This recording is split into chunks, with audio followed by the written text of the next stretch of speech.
Hello everyone and welcome to Playerole presents Creature of the Realm. Tonight we're going to talk about vampire spawn, as you can see, vampires and werewolves. The three main supernatural, the core, to me at least, two supernatural creatures. Granted, Dungeons & Dragons, and this is tonight's segment, Creatures of the Realm, dedicated to Dungeons & Dragons. The core, to me, is vampires, werewolves, vampire spawn. But I know that the Monster Manual has thousands of multitude of creatures that we love, but these are the ones that I personally love the most. But before we begin, tomorrow night at 7 p.m. Central, as I said in the chat, 7 p.m. Central tomorrow, December 6th, Episode 1, Vampire the Masquerade, guys. It is a huge campaign, Campaign 3, and it is White Wolf Studio production. Well, my production, but White Wolf, of course, made Vampire. But Vampire the Dark Ages tomorrow night, 7 p.m. Central, folks. Please be with us. Anyways, let's continue. We have a lot to talk about. Let me get comfortable here. How is everyone doing this evening? I'm sure everyone is doing fine. It's a very cold night here in my state. But as I continue, let's talk about the vampire spawn. What is a vampire spawn? Spawn is part of a vampire. And what that means is the vampire is undead. He creates somebody who is a part of it, and that person can be human or D&D, not human or whatnot, and they can go around the world and do the bidding of the vampire. That's what a spawn does. The spawn has the blood of the vampire, and granted, that's the way it is. This is a D&D version of it. We're not going to even go into the comparison until later. If even I'll make a comparison, I want to, because the comparison between Dungeons & Dragons and White Wolf are very, very different. And one is more of a, Dungeons & Dragons is more of a old school, suck your blood type of vampire, where Masquerade is more of it has its own mythology. And that mythology is darker, grittier, vampire stronger, but we're not going to get into those things. But I'll make a comparison later. Let me continue with the vampire spawn, the Dungeons & Dragons version. So the vampire controls the spawn, and the spawn, as you see in the picture, can be human, can be gnome, can be Goliath. The vampire has control. Now, the spawn has a lot of qualities as a vampire. Can regenerate like a vampire can. Now you can say, well, you hit a vampire in the chest with a stake, they die, right? Well, let me make this comparison with Vampire the Masquerade. In Vampire the Masquerade, you stick the stake in the vampire's chest, it's not going to work. You have to get at least 3 successes. Yes, 3 successes. And I mean complete successes to make sure you paralyze that vampire. Yes, mythology is different. They don't die, they're paralyzed. They fall, boom. That's the White Wolf version. Now the D&D version, you stake them and they suffer a lot of damage, and could be final death, the vampire version, Masquerade, or death, which is the D&D version. Instant death with a stake, but it has to be a piece of wood. Of course, it can't be like a piece of metal or anything like that. Now remember, guys, this is the version of Monster Manual, but it doesn't mean that as a dungeon master that you make changes. You can make changes make them homebrew, make them a little stronger and stuff, but we're going to go over that. So we're talking about the spawn. The spawn can regenerate. You know, he regenerates at least 10 hit points, and 10 hit points is pretty cool. You know, he gets hit as long as it's not running water or anything that can hurt a supernatural. That regeneration works at the beginning of each turn. So if you're using a vampire spawn, 10 hit points, that creature that supernatural can regenerate within the beginning of the turn, which is great. It's a great regenerative ability, and having that as a creature in your campaigns can be very advantageous and strong. Now, the spider climb. Man, guys, the spider climb is very, very cool because, you know, I don't know if you watched Dusk Till Dawn or Lost Boys. You know, they jump on the walls and they have their hands and feet. They're just doing the spider climb, and they're in the ceiling and they look down from the ceiling. Now it's cool because that is cool stuff, guys. I mean, you know, it's great. And one of the things that the spawn has and the vampire has, both qualities, is they have make no ability check. They don't make any of that, and it's free for them, and that's pretty cool. Now, the spawn again is controlled by the vampire. Now, how does that work? Let me switch over to what? Let me switch over to Vampire the Masquerade. How does that work with Vampire the Masquerade? How does that work? Does the vampire have control? Well, Vampire in the Vampire the Masquerade could do those numerous feats, could spider climb, could run. He's very strong, very nimble. But does he have that weakness? No, doesn't. The stake can only paralyze the vampire. Doesn't kill him. But what's cool about Vampire the Masquerade is there's merits and flaws in character creation. And you have your merit, which is called a misplaced heart. So if you're a hunter, you're a good guy, and you try to stake the vampire, and you think that the heart is where it should be, well, the heart can be somewhere else. It's called a misplaced heart. Very cool merit to have. And you stake them, you think that the vampire is paralyzed, and guess what? The vampire grabs your head, turns it, and you're dead. It just snaps your head, boom, or your neck, and you're dead. That's what happens. And that's the Vampire Masquerade version. A much stronger, grittier, darker vampire than the Dungeons & Dragons version. Let me continue with the Dungeons & Dragons. The weaknesses. I told you about the spider climb regenerative ability, which is really cool stuff. Well, guys, here's one of the things that, per se, that I don't like about the Dungeons and Dragons version is vampires are bound to their coffin, their crypt, stuff like that, their site where they, were buried and stuff. And if not, they have to have earth beneath their feet. And I understand that. I get that. They're doing the mythological vampire. They're trying to make a vampire a creature, more than just a creature. So that is, to me, that's a flaw. A flaw to be bound to your coffin.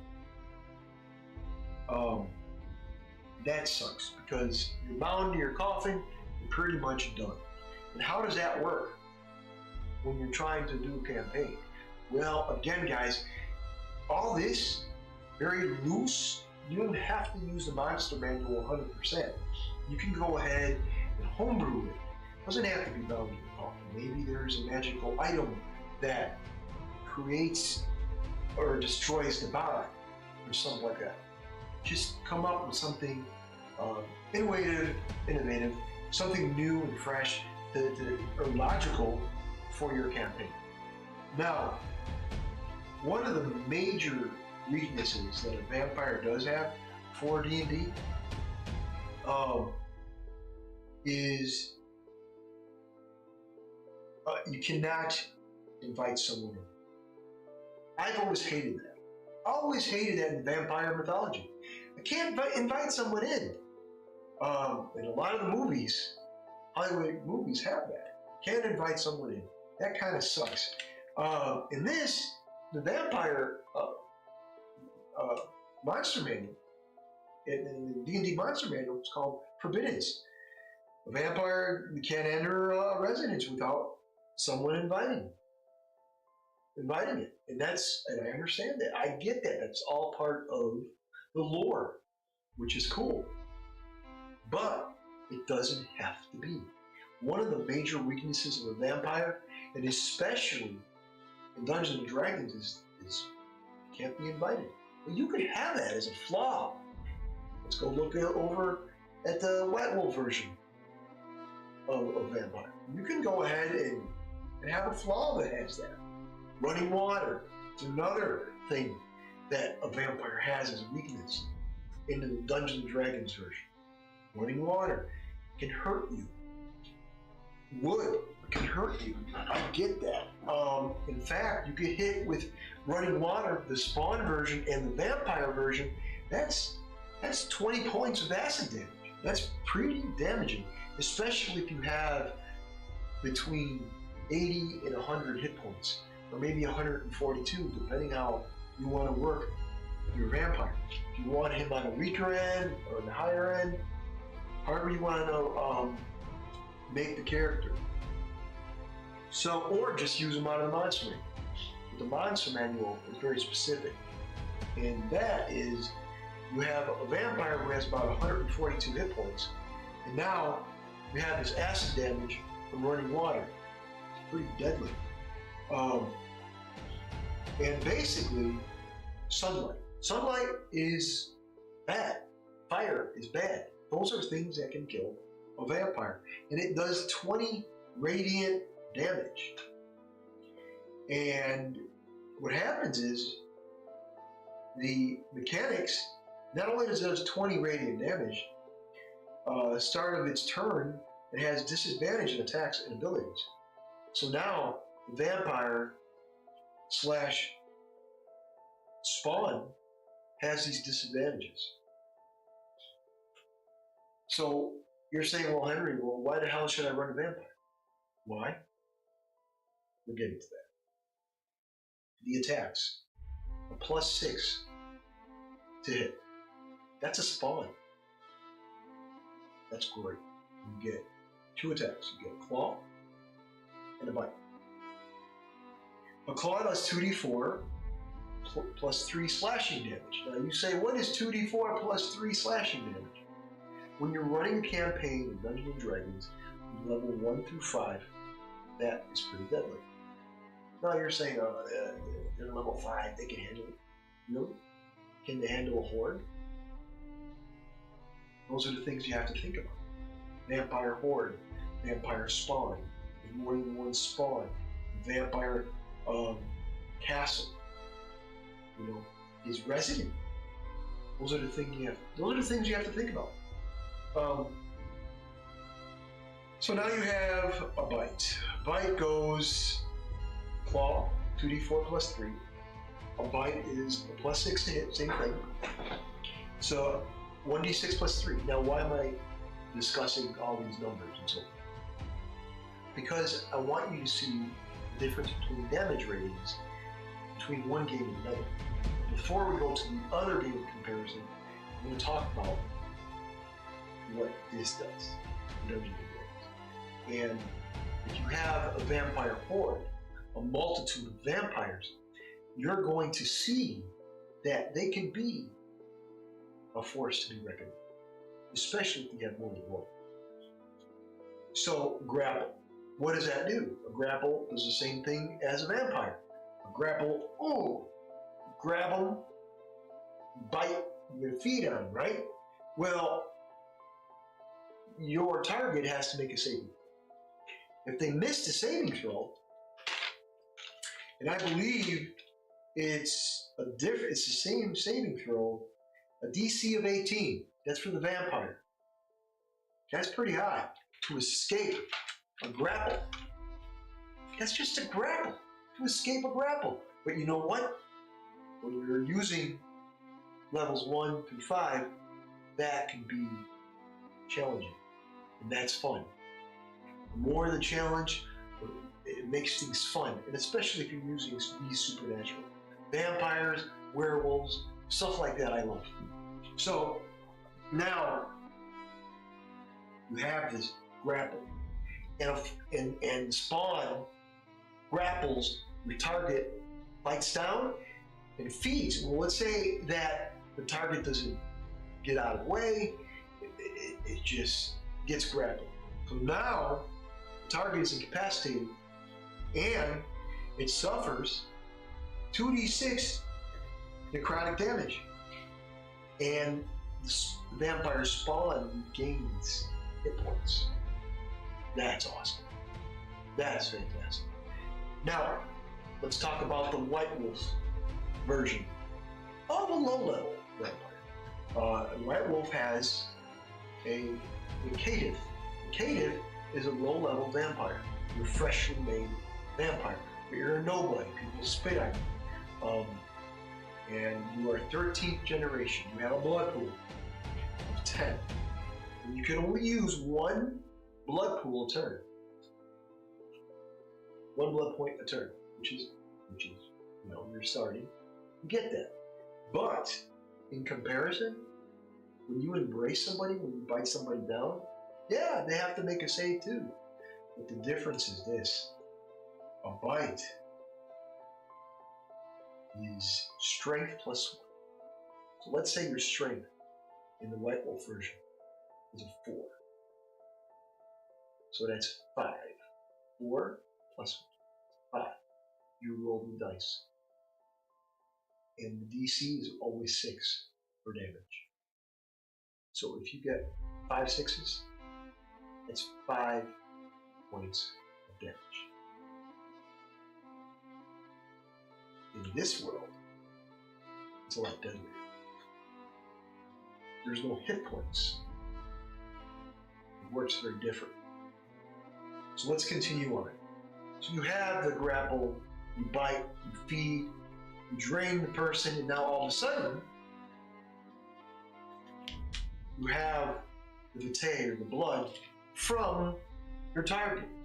What makes it so engaging is the spawn knows who the target is, takes them out, and moves on. But that spawn works for the main vampire. The main vampire is always in the backdrop. The main vampire could be in a castle, could be in a catacombs, underneath the ground, could be in the basement, in a cardboard, a crate of some kind, a big crate, all contorted. However you want to do it, that's some cool stuff. I love stuff like this. And if you've seen a lot of vampire movies, you know what I'm talking about. So now you have, we're going to go over, that's a spawn. Now the spawn is somewhat similar to the vampire. We're going to go over the vampire right now. Let's go over the vampire. He's right there. Let me make sure that I don't know why I didn't click on him. There we go. Did I click on him? Hang on! Let me move over. Alright, so if you can hear me, you can still hear me. We're going to go over to the vampire. As soon as I...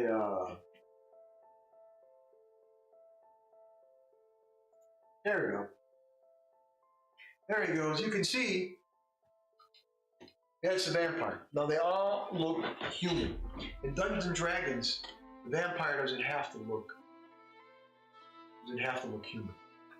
It can be something else. It can be a Goliath. It can be whatever you want it to be. So in this case, I have human. And the vampire is intelligent.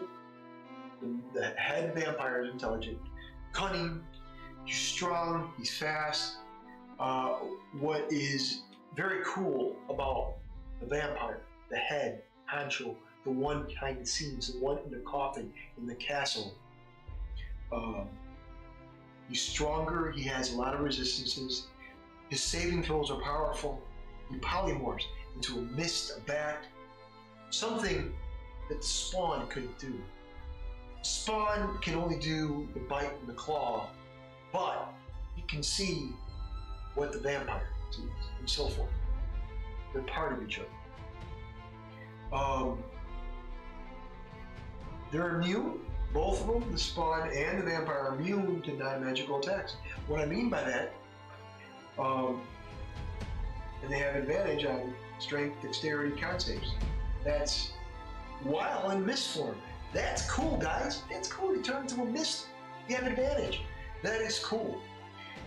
Now, what do I mean by non-magical attacks? For those of you who are just chiming in, we're going over vampires, spawns, and we'll get into the best out of the best. We'll get into it shortly. What do I mean by non-magical attacks? We got piercing. You have your sword. You stick your sword into someone's chest, that piercing, slashing with a sword, bludgeoning damage with a club, and so forth. Those are the things that will not do any damage because they can take it. Sorry, vampires are immune to non-magical attacks. And if you have a party of 5, 6, you know they're going to have swords, you're going to have a monk, you're going to have a paladin, you're going to have a ranger, and they're going to have all these weapons. But if they don't have magic in their party, it's going to be very bad. But most likely there's someone in there that's magic. So what does a vampire also have? The head honcho. What does this vampire? What other strengths does the vampire have? Charm. And that is awesome. You can charm somebody. And when you charm somebody, they got to be within 30 feet of you. And they have to make wisdom save 17 for his head honcho.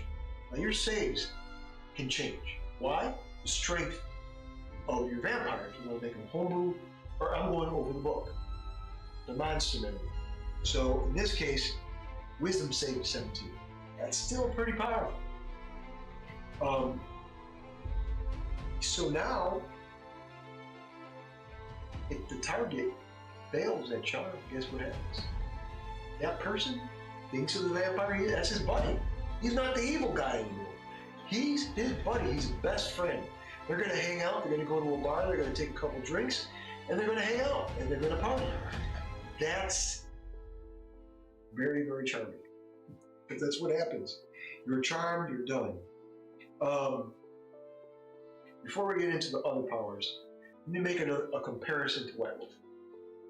White Wolf has an ability or a discipline called Dominate. Dominate has the capacity. You don't have to be within 30 feet. All you have to do is look into your target's eyes. There is no range here. Depending on how powerful your vampire is. You know, we're going over Dungeons & Dragons and the White Wolf versions. I'm making a comparison. The White Wolf version, Dominate, a higher Dominate, the person doesn't even have to be there. Yes, you can be in another room. You can dominate so many people at once. Dominate is so powerful. You know the commercial, sit, Ubu, sit, good dog. Remember that? Remember that? Or that's the type of thing that can go over your head. When you dominate somebody in the mind, they're going to follow what you say instantaneously. That's how powerful the White Wolf version is. It's more than a charm. It's for complete control of your soul. That's what it is. A powerful version of Dominate. Now, let's go back into Dungeons & Dragons. Now, if you're using this vampire, they're going to have legendary actions. And this dude, he's the big bad, right? He has 3. And you know, once you use those 3, They're not done, but you got to use them according to the mechanics. So once you use them, it's cool, right? So let's interrupt. Use a legendary action. And what does this vampire have? It has movement. It's called movement. And what that does, it doesn't provoke an opportunity of attack. You can move on the board without provoking opportunity of attack. That is awesome. Guys, I don't know how many times I've used a big bad where my guys are like, hey, I got opportunity of attack. Sure, go ahead. You got a free pop shot. It doesn't happen with a vampire. He's going to move around that board as quickly as possible. And he's going to get hit, or maybe not, because the players do not get opportunity of attack. Another legendary action is unarmed strike. For a vampire, it's powerful, very powerful. You have your bite that does a 1d6 plus 4 piercing damage. It also does necrotic damage at 3d6. This time, damage rating goes up. And I don't know about you, but if you're at low level, between level 1 through 5, 3d6 can be deadly. Because what you're doing is necrotic damage, 3d6 damage, and the vampire, the head honcho, the main dog, is getting healed. So that is, and he regains his hit points. Yep. So like Morbius. Yeah, that's right. What's up, Riley? Yes, like Morbius, exactly. That's what he does. Also, he grapples. In this case, a grapple for a vampire, when he has you in his clutches, your opponent, your target, has to get a DC of 18 on a 20 side. And they have to escape. If they don't escape, they're done.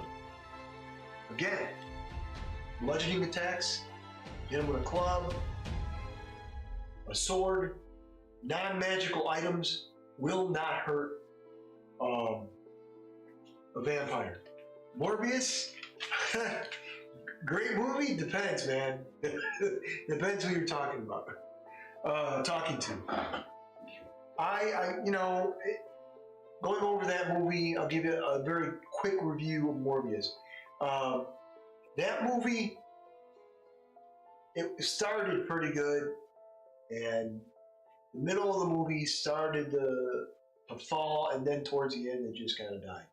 So, it is what it is. That was supposed to be part of the Blade realm, and that never happened, unfortunately. But getting back into the vampire, another ability that this big bad has, it's called Children of the Night. You can call a swarm of bats, a pack of wolves, to his side to help him out. So if you think you're dealing with one vampire, remember, you have the vampire spawn, which can be a horde, and then you have the bats and the wolves. Did I take any inspiration from Morbius for my campaign? Well, you know what? As far as my campaigns, I use movies and inspiration. Yeah, of course. There's a lot of stuff in comics and movies that I draw inspiration from, and that's wonderful. It really brings that vampire mythos into the game, and it intensifies the game as well. Especially if a player in the party knows what you're talking about, what you're describing. A mist, a swarm of bats, a pack of wolves, stuff like that. So you've seen them all. The Howl, American Werewolf in London, Morbius, stuff like that. Good question. What else? Regeneration went over, the spider climb, the attacks, a +9. The spawn had a +6. It went from a 6 to a 9, a much higher hit ratio. And what does that do? It does a lot, guys. It does a lot. You roll a 20 on a 20 side, a natural 20. That's a critical success. A plus 9, that's 29. You're definitely going to hit, unless they have some form of plate mail. Let's go over legendary action. Legendary action. So you have 3. One player goes, he's done with his turn. When that player is done with his turn, the way legendary action works, then legendary action opens up and you can use it. Now, this vampire, according to the Monster Manual, has a bite, unarmed strike, and his move. And that is deadly. So imagine moving all the way around the board, moving around without getting an attack of opportunity and positioning your big bad where you want. Now, when that happens, on top of the legendary actions, this big bad has legendary resistance. 3 he can use a day. You gotta use them wisely because you can't use them one by one. I mean, you can, but I wouldn't. You have to use them wisely. So if you have some mojo, if you have a magic user in the party and they use some radiant attack, or I have to do a save, you can overturn it by legendary resistance. And it's very cool. You can turn into a mist, morph into a mist. And let's say that he is weak. You turn into a mist. You drop to 0 hit points. But here's the thing. If you can transform, you're destroyed.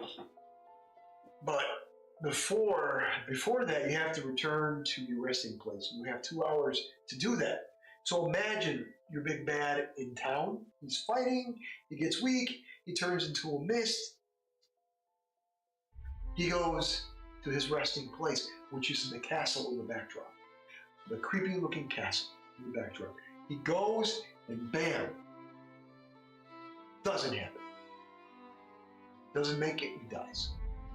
So in the D&D version, the way he can die is, he can't make it back to his resting place.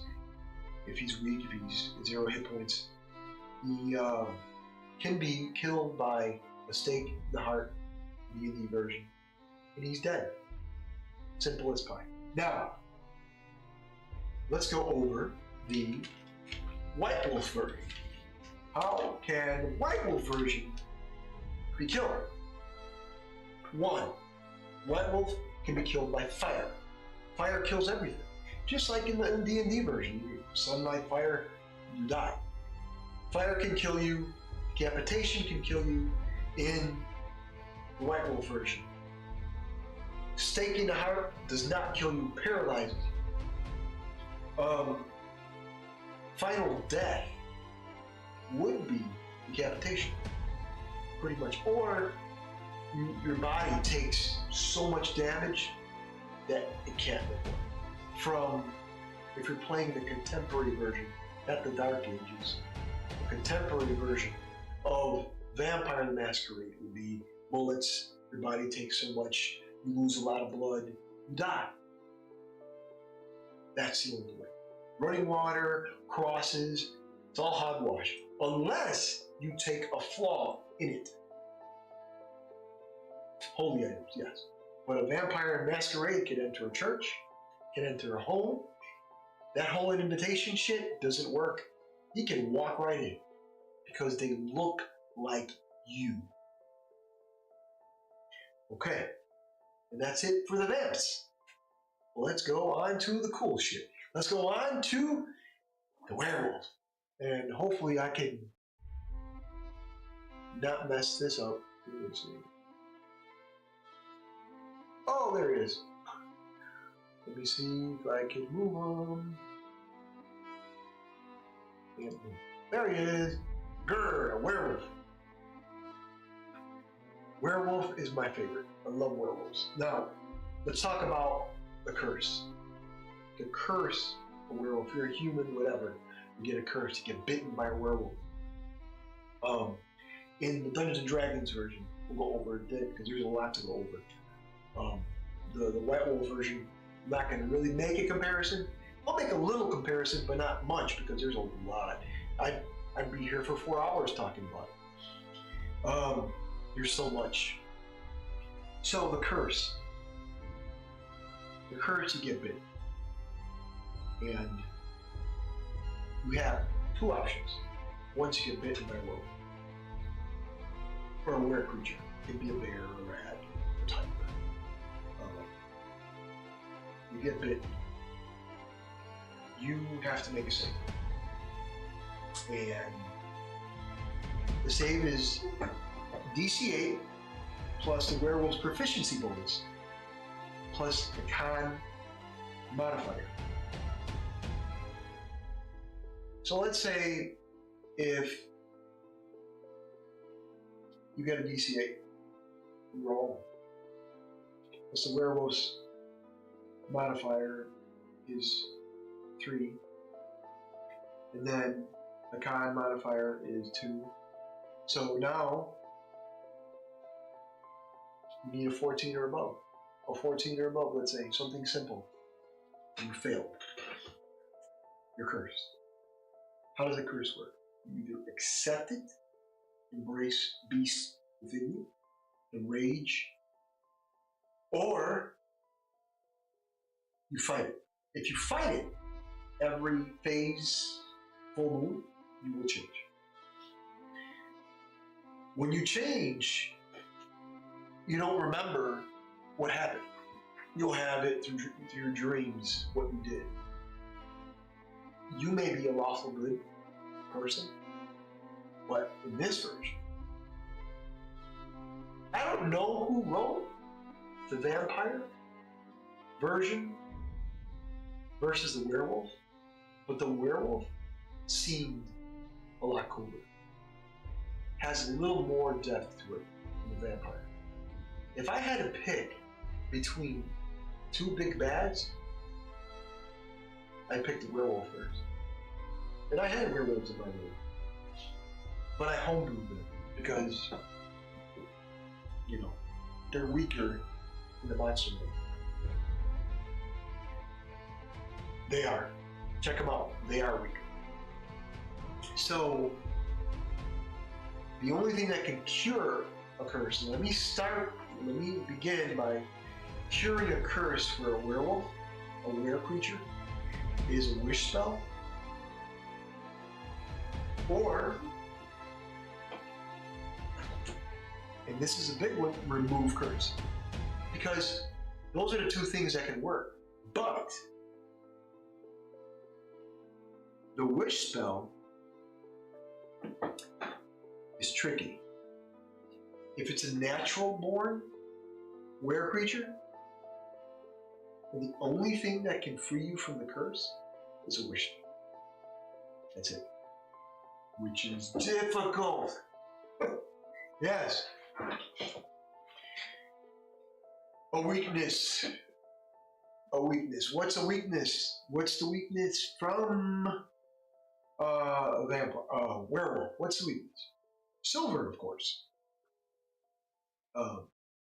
The resistance to the curse is a weakness in itself. If you're a lawful character, this is not a good thing. Not a full moon, you change. What other things? So let's say you're good, you're lawful good. You don't embrace a rage. You change into a werewolf. You change into a werewolf, and you don't remember what you've done. You might have killed a party, you missed a party, you went through town, you killed so many people, left and right. But let's go on what's good about being a werewolf. Strength. Sharp weapons, stuff like that, they do hurt it, but if it's not silver, not so much. It's immune to bludgeoning, piercing, slashing, and non-magical attacks that are silver. There you go. It's new. The polymorphs, of course, because you change. It has a keen smell. It has 2 devastating attacks. A bite, a +4. 1d8 +2. Don't think it's not a big deal. You think that's a big deal, that's nothing. No. If you make a homebrew, that will be a big deal. Con save will be cursed. Depending on this character, this creature, this supernatural, a DC of 12 to save or be cursed. It had it specifically over a werewolf. So, a DC of 12, there you go, or be cursed. Claws, +4, huge. 2d4 +2, slashing damage. Incredible. Anytime you get, you strike, you get hit by a werewolf, a were creature, you get a roll to be cursed. But in the game, in my game, I homebrewed it, and I made it, you have to get struck 3 times before the curse even is initiated. That's fair, especially if they're homebrewed. What I don't like about the werewolf, he's strong, yes, but he's not the strongest. The strongest is the werebear. The second strongest is the were-tiger. And, the werebear, the were-tiger, then there's the were-rat, and the werewolf, which is 15 strength. The strongest werebear has a 19. I think it's correct. Yeah, sure. And of course, being Dungeons & Dragons, they have a spear. 20 to 60 feet, 1d8 +2. That's kind of cool, isn't it? Let me tell you more about this werewolf. Don't think. Hopefully the streams are good. Checking my streams, folks. Give me 1 second, checking everything.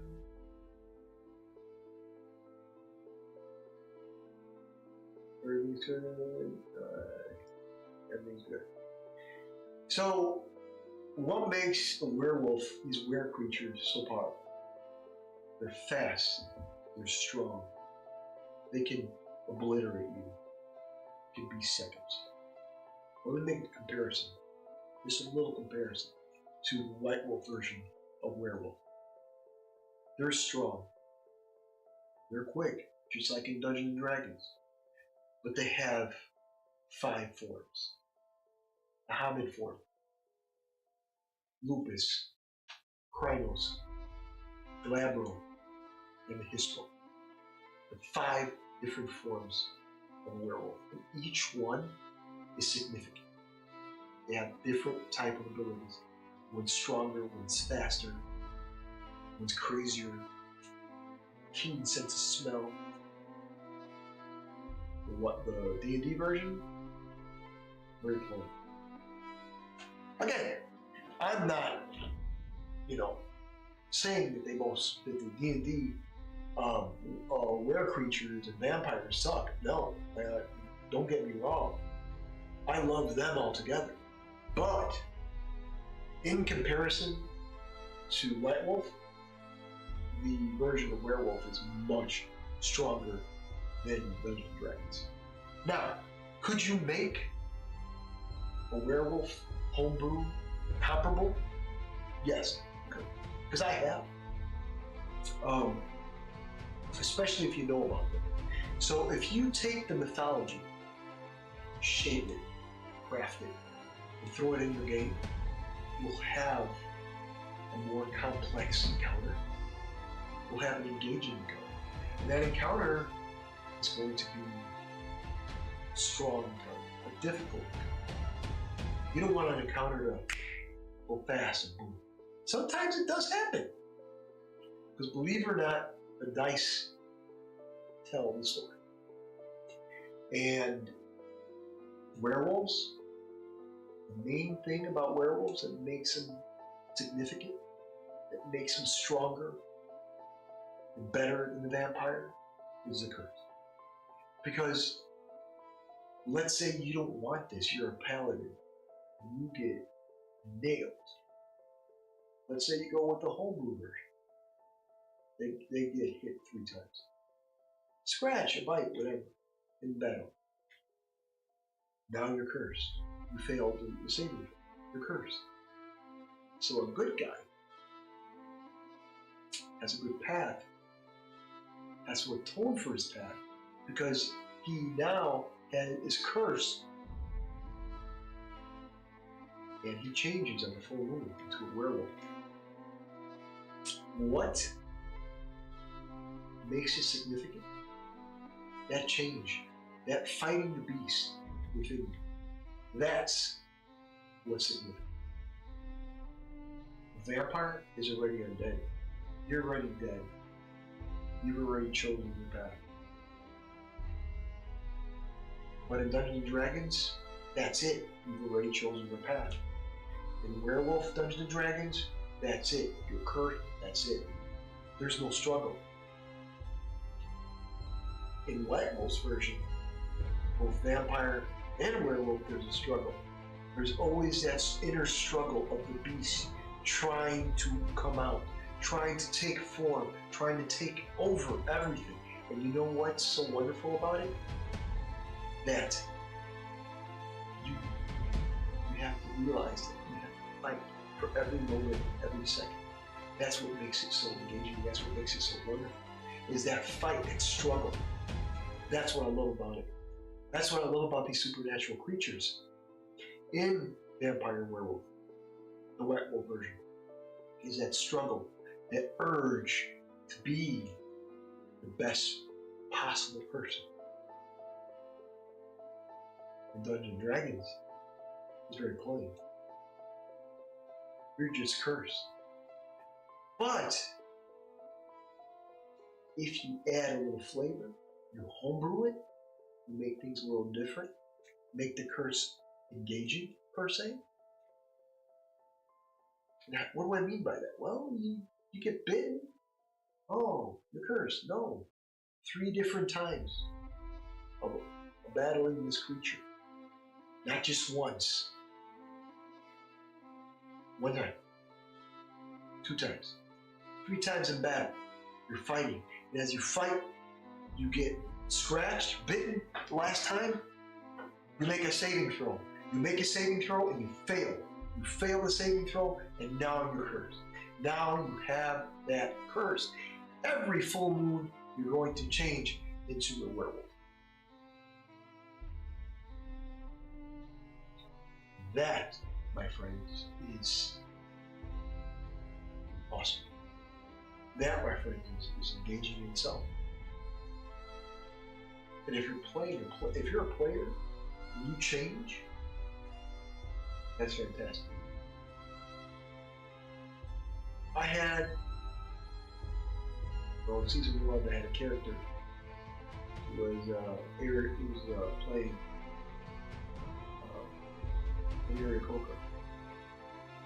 I cannot say that word, so excuse me. So, the bird race. So, he got bitten by a werewolf, and he changed into a werewolf. But he had flight. He flew over the top of the tree line, and there was 2 warriors on horses. Just guards, not warriors, from the town. And he flew, decapitated one and killed the other one, scratched him in the back. He flew back to the inn where he lay, where he was sleeping, and then he realized, oh, what happened? He didn't remember what happened. He looked in the mirror and he had a conversation with the beast within him, that inner struggle. That struggle is what you focus on with the werewolf. You can do the same for the vampire.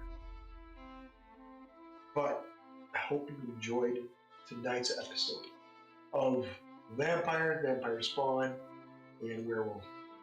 And a lot on vampire spawn, and some on werewolf.